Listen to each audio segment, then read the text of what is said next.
Mr. Bush will take the oath of office at noon on Friday, or whenever the fireworks end. That's right. Good news for the Warriors tonight. Yes, indeed. And I know, Dennis, he got the Cover Brothers T-shirt last night. So Tony Bonilla, the assignment chief, he dug this up in the back. And I know you were so disappointed you didn't get a Cover Brothers T-shirt. So we got you a scarf that Tony actually wore to a 49ers game. And he insists that Did Joe Montana touch it? Actually, no, he saw it, though. He thinks he saw it. Right after Joe threw a touchdown pass, he saw that scarf. All right. When we come back, we'll talk with Mark from Miami next. It's midweek in Miami, and you would think the principals of Super Bowl 23 would hit a media brick wall about this time of the week. But as Mark Ibanez tells us, these guys are just getting warmed up to give us something to talk about. The only way to cover the Super Bowl. And it will be Randy Cross's final Super Bowl as a player, making the decision he'd been mulling over for months official this morning. I started thinking about it in July, you know, London, that type of time frame. But I probably came to grips and really decided to do it around October. After 13 years in the NFL, Cross wanted to do it his way and not fall victim to Bill Walsh's here today, gone tomorrow routine. I could probably have played and struggled through and played an inferior game and stolen a couple more years of salary, but you know, that's not the way you want to end it, and that's not the way you want to be remembered.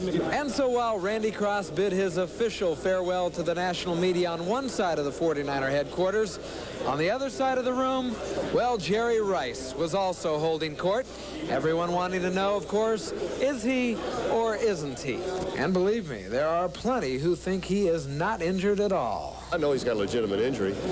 We've got some, too. I've got this, like North says, not feeling good, and my nose has been running, and I think Carl Zander's got a little bit of a hangnail problem, so we're going to play through our injuries, too. You know, it wouldn't be the first time that Coach Walsh pulled this sort of rouge. Back in Super Bowl 16, Freddie Solomon faked an ankle injury at Walsh's order, reportedly.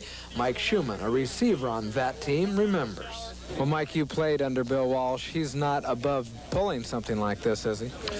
Well, I hate to say it, but no, he's not. And especially with his former protege, Sam White's on the other side of the ball, I think anything could happen, and this could very well be another ploy by Bill Walsh to maybe offset their thinking towards their offense. Well, Schumann is a pretty astute observer of the game and also ran better patterns than probably anybody else that ever played the game.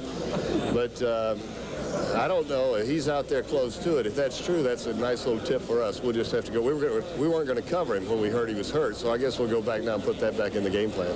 Now, as for the leading man in this so-called charade, well, he's either an Oscar candidate or he is really hurt. My ankle is really sore.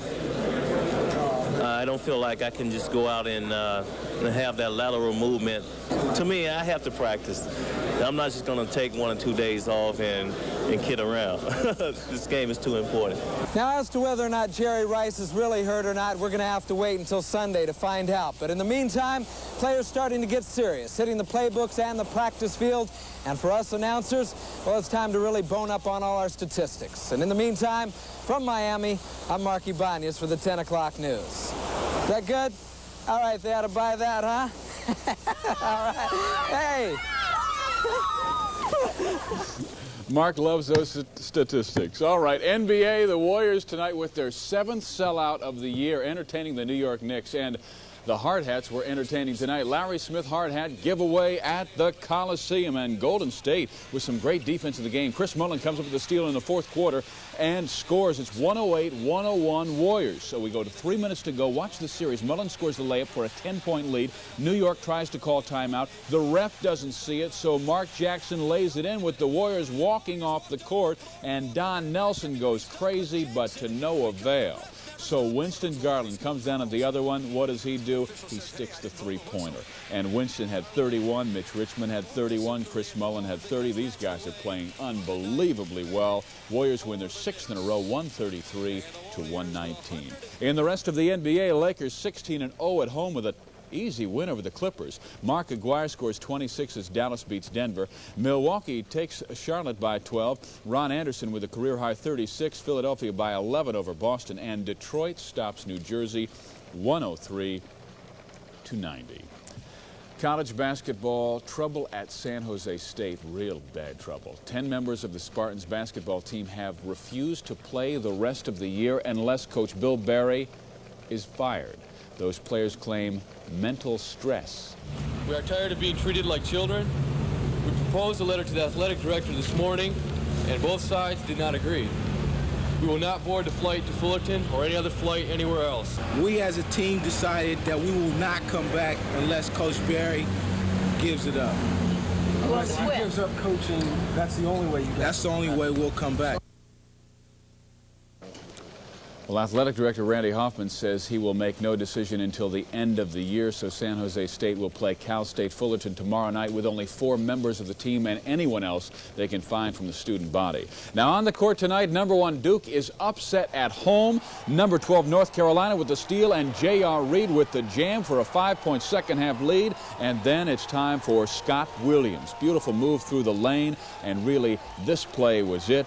And NC was dancing at Duke. The Tar Heel shock top-rated Duke 91-71. Also wanted to say that Bob Brenly, another good friend of yours, was signed by the Toronto Blue Jays. And that's sports. I want to know, did Montana, he actually he saw that. Okay. He never touched it, but he saw it. That's a rumor. Thank you, Steve. And that is our report for tonight. Thank you very much for joining us. For everyone here at KTVU, I'm Elaine Corral. And I'm Dennis Richmond. Next newscast 2 at noon. Pat, Steve, and all of us will be back here tomorrow evening at 10. Good night. Good night. Don't touch that remote. We've got lots of comedy in store for you, starting with Cheers. Then check into the Stratford Inn with Newhart. Stay with us. It's all coming your way next.